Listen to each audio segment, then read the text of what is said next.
Ya, kalau kita bicara hukum ya, capek lah. Capek hati dan capek pikiran kalau di Indonesia ini. Waduh, serem juga nih. Iya. Orang hukum Tuhan aja dilanggar, apalagi hukum manusia. Aduh, Ampun. mereka tidak tahu apa itu hukum, itu persoalannya. Banyak ahli hukum. Banyak ahli hukum, tapi bukan ahli tentang prinsip-prinsip yang ada di hukum, tapi ahli menghukum. Nah, itu persoalannya kan. Yang dihukum yang mana? Yang dihukum adalah orang-orang yang tidak punya kuasa, orang-orang yang tidak punya harta. Kan itu aja. Apa artinya menyesatkan prinsip-prinsip yang berlaku? Itu sama saja mengundang resiko. Mengundang resiko, menuntut konsekuensi. Nah, sekarang lihat, rakyat sudah tidak percaya lagi sama polisi. Itu kemarin ada demo kan? Tidak perlu lagi melapor ke polisi. Bayangkan aja, sudah keluar paradigma baru. Paradigma apa? Paradigma aparat penegak hukum. Oh, tidak ada gunanya lapor ke polisi. Kalau lapor ke polisi, masalah tambah banyak, uang banyak keluar, waktunya pun tak kapan selesainya. Ini persoalan ini memang berat sekali ya.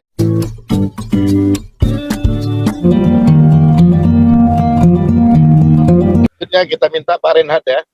Pak Renhat ini kan ada penegak hukum bayangan ini, ormas-ormas yang mewakili golongan tertentu dan lembaga sekelas MUI bisa melakukan lobby-lobby sehingga penegakan hukum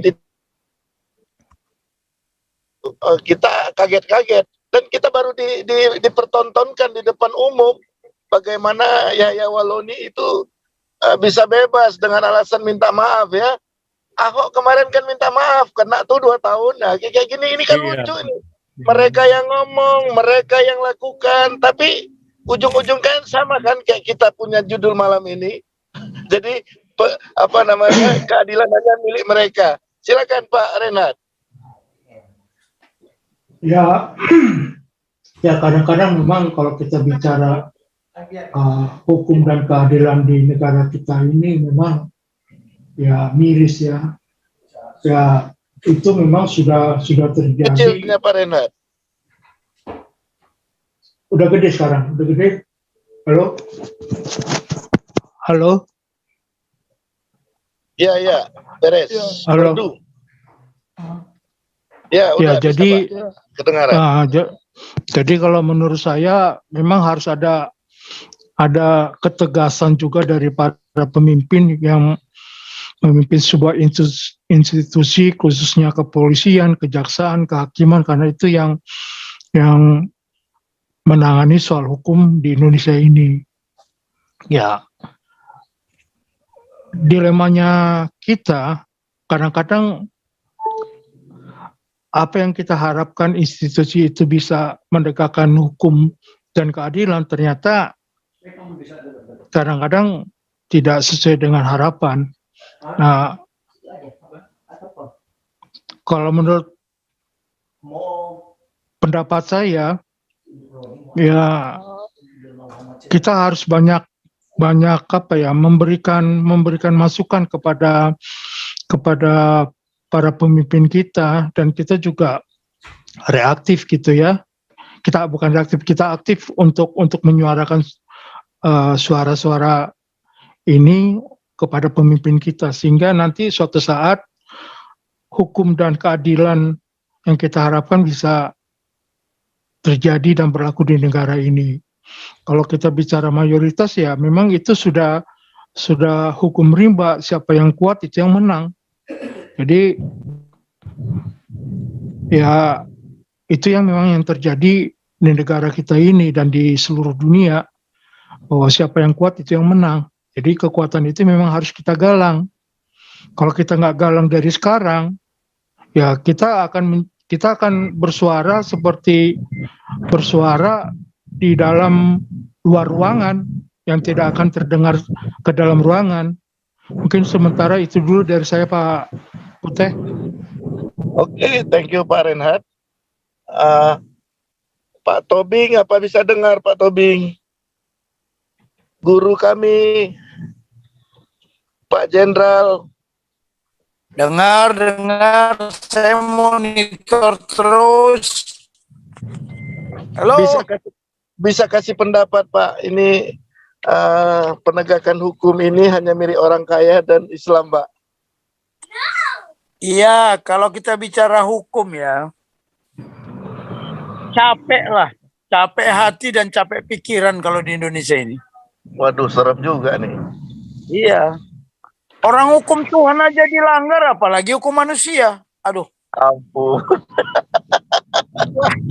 Kalau saya mau komentari udahlah, berat memang. Berat. Di Indonesia ini berat karena otaknya bukan hukum.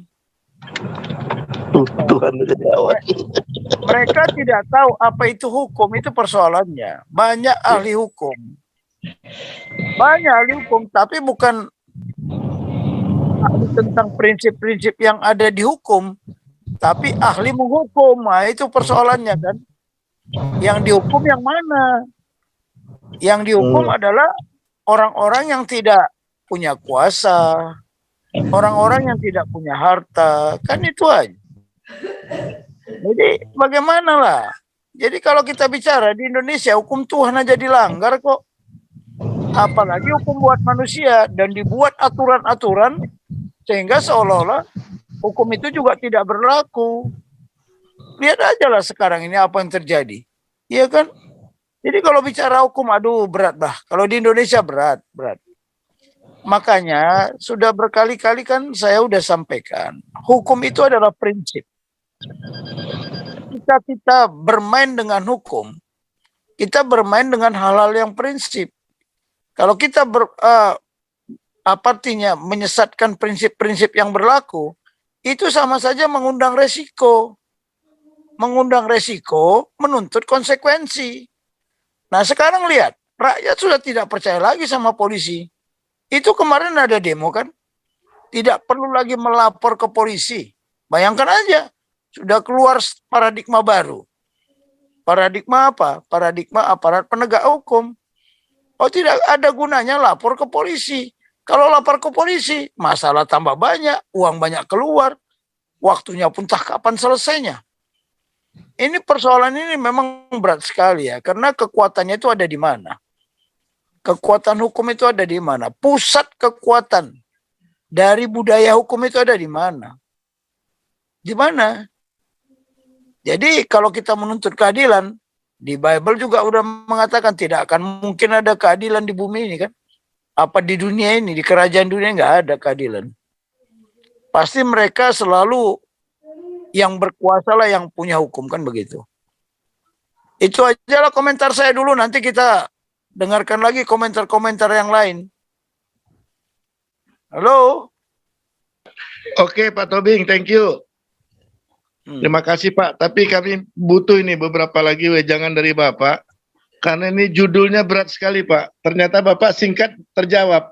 Di Indonesia Tuhan aja dilawan. Hukum Tuhan aja dilawan. Itu berat jawabannya Pak. Kami perlu nanti Bapak jabarkan lebih luas. Iya, Salim Said kan bilang, Tuhan aja dilawan kok, ditentang. Di Indonesia ini sumpahnya udah bersumpah-sumpah. Udah berlapis-lapis sumpah jabatan. Berlapis-lapis. Tapi apa yang dilaksanakan? Kita kan melihat hasil lahir. Iya. Ya, hasil lahir lah. Iya kan? Kita melihat hasil lahir.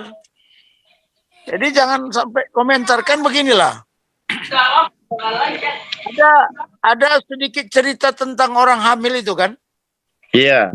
Nah, itulah kalau teman-teman dari istri kita yang hamil, dia datang kan, dia peganglah perutnya, ya kan, berdoalah supaya anaknya sehat, ibunya sehat, kan gitu. Selamat ya, kata gitu. Tapi nggak selamat kepada bapaknya. Nggak kenapa bapaknya nggak dipegang anunya kan? Padahal yang mencetak anunya gitu loh. Waduh Pak Tobing. Padahal harusnya selamat ke anunya kan, anunya yang buat kok kerja anu kan begitu. Jadi kita melihat hasil akhir aja lah udah. Hasil akhirnya gimana, jelek atau enggak gitu. Ah, Ya. memang aduh berat sekali lah. Negara ini udah nggak tahu di mana. Nggak tahu awalnya, nggak tahu akhirnya nanti bagaimana negara Indonesia ini. Ya kan, kita tunggu aja lah. Tuhan Yesus sudah mau datang. Cepat-cepatlah Tuhan Yesus datanglah. Biar Iya, iya. selesai semua masalah hukum di dunia ini. Apalagi di Indonesia ini kan. Itu aja lah komentar saya gitu loh. Jadi hasil akhir dari konsep Galarua ini gimana nanti? Itu aja yang Siapa? diperlukan. Jadi jangan Ya. selamat berdirinya Galarua, tapi bagaimana Galarua bisa memproduk hasil yang maksimal. Itu aja lah Iya, Pak. komentar saya. Nanti kita lanjutkan lagi lah. Yuk. Yang demo protes polisi itu dibagi ke Pak Paul, Pak. Nanti biar kita tayangkan di sini, Pak. Itu menarik juga. Tapi kita di sini ada